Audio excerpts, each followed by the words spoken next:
Enенин балага берген тарбиясы өтө чоң.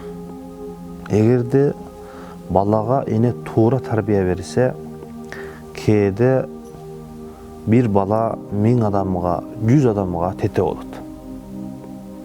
Ошондуктан караңыздар.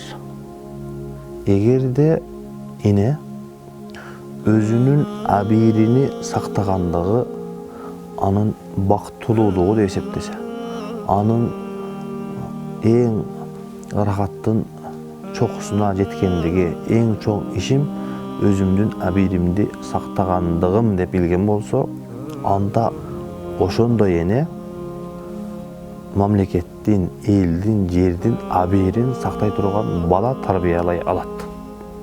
Ал эми өзүнүн абийирин, уяттуулугун эң эле аз нерсеге, эң эле болбогон нерсеге саткан, эң эле болбогон нерсеге алмаштырган эне үммөттүн абийирин, үммөттүн келечегин, мамлекеттин келечегин эң арзан нерсеге алмаштыра турган балдарды тарбиялайт.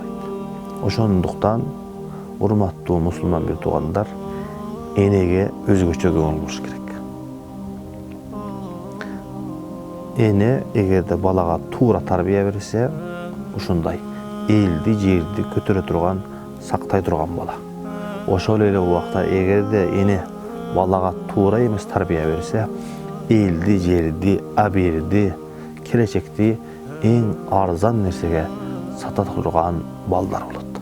Алла Таалам баарыбыздын балдарыбызды, элибизди, жерибизди, динибизди, намысыбызды, абийирибизди сактай турган балдардан кылган болсун.